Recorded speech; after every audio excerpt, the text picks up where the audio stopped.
पालिकेच्या माध्यमातून खरं तर अनेक ठिकाणी रस्त्याचे खोदकाम जे आहे ते सुरू असल्याचं पाहायला मिळतं। त्याचमध्ये खरं तर माटुंगा रोड या रेल्वे स्थानकाबाहेर आपण सध्या आलो आहोत, ज्या ठिकाणी आपण पाहू शकता की रस्त्याचे काम जे आहे ते करण्यात येत आहे। मात्र या ठिकाणी खरं तर पाईपलाईन जे आहे ते या ठिकाणी पाण्याची फुटलेली पाहायला मिळते आणि त्यामुळे एकंदरीत या संपूर्ण खड्ड्यामध्ये आपण पाहू शकता कशा पद्धतीने अस्वच्छ पाणी या ठिकाणी साचलेलं आणि यामुळे खरं तर अनेक नागरिकांना सुद्धा या ठिकाणी वाहतुकीच्या वेळी त्रास होताना पाहायला मिळतं। आपण या ठिकाणी सुद्धा पाहू शकतो जुने पाईप जे आहे ते हटवून या ठिकाणी जो हे खोदकाम केलेलं आहे। मात्र या ठिकाणच्या खोदकामामध्ये काहीतरी रस्तेच आहेत ते पुन्हा एकदा नव्याने त्याच्यावरती डांबरीकरण जे ते केलं नसल्यामुळे खरं तर या ठिकाणी अशा पद्धतीचं या ठिकाणी जे आहे ते खोदकामामुळे खाली पाण्याची पाईपलाईन जे ते फुटलेली पाहायला मिळते आहे। आपल्यासोबत या ठिकाणी मनसेचे पर्यावरण सेनेचे अध्यक्ष जय शृंगारपुरे आहेत, आपण त्यांच्याशी सुद्धा बोलणार आहोत।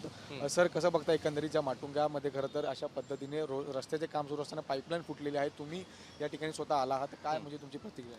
एकंदरीत तुम्हाला सांगतो की काय आहे की जे स्थानिक माझे ओळखीचे आहेत, माझे मित्र जे आहेत, त्यांनी बऱ्याच दिवसापासून बऱ्याच महिन्यापासून कंप्लेंट करत आहेत की दादर माहीम हा जो परिसर आहे एकत्र कन्स्ट्रक्शनमध्ये काढलेला आहे। तर फक्त बिल्डिंग कन्स्ट्रक्शन असू द्या की रोड कन्स्ट्रक्शन असू द्या, आणि त्याच्यामुळे जे आहे कॉन्क्रीट चं पोल्युशन खूपच वाढलं आहे एरियामध्ये की तुम्ही घर उघडलं तर जमिनीवर तुम्हाला फक्त सिमेंटच दिसतंय, एवढी भीषण परिस्थिती झाली आहे। तर मी फक्त शहानिशा करायला एरिया फिरत होतो, तर ते एरिया फिरताना मला हे दिसलं की सगळीकडे जे आहे जे कन्स्ट्रक्शनचं काम चालू आहे ते एका कंपनीचं चालू आहे आणि त्या टाटा कंपनीचं चालू आहे।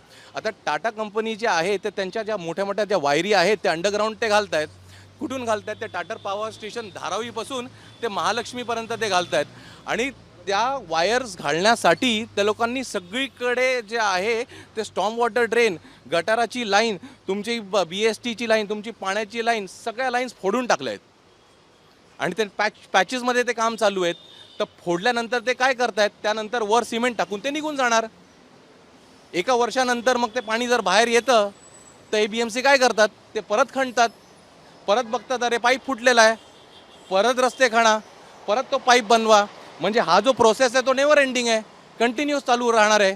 आणि पोल्युशन जे कंटिन्यूस प्रोसेस आहे तो वेगळा। आता इथे पुण्याला पाऊस पडला आहे सगळीकडे, बरोबर? तोच पाऊस जर इकडे मुंबईला पडला असता तर काय झालं असतं, आणि स्पेशली या दादर माहीम परिसरात काय झालं असतं?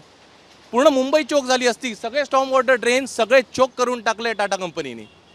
तुम्हाला दाखवतो, बघू शकता तुम्ही। खरं तर याचा सर्व जो फटका हा सर्वसामान्यांना सुद्धा बसणार आहे। यावरती तुम्ही म्हणजे नेमकं काय पुढे भूमिका घेणार आहात का, या संदर्भात काय पत्रव्यवहार करणार? नाही, सर्वसामान्यांना फटका बसतोय, मला पण फटका बसतो, मी पण सर्वसामान्य माणूसच आहे, मी नागरिक म्हणूनच तुमच्या समोर आलो आहे, बरोबर? पण यापुढे हे असं होणार नाही, मी तुम्हाला गॅरंटी देतो। महाराष्ट्र नवनिर्माण पर्यावरण सेनेचा अध्यक्ष म्हणून मी तुम्हाला सांगतोय की हे होणार नाही, याची मी पाठपुरावा करणार आहे। स्थानिक कॉर्पोरेटर, तुमचा आमदार, महानगरपालिका, pollution control board, storm water drain सगळीकडे जाऊन याची तक्रार करणार आणि हे बंद करणार। हे कुठून ते कुठपर्यंत म्हणजे ही प्रक्रिया जी आहे ते राबवण्यात आलेली आहे? जसं की धारावीपासून हे संपूर्ण काम जे आहे ते सुरू केलं, धारावीपासून चालू केलं आहे पण ते महालक्ष्मीपर्यंत ते नेणार आहेत। आता जे काम आहे ते धारावीपासून शिवाजी पार्क, दादर परिसरापर्यंत हे काम चालू आहे, ठीक आहे? पुढे मी जाऊन बघितलं नाही आहे, पण इथे तर काम चालू आहे आणि सगळीकडे तुम्ही पूर्ण एरिया जर फिराल तर तुम्हाला कळेल की कसं काम केलं यांनी।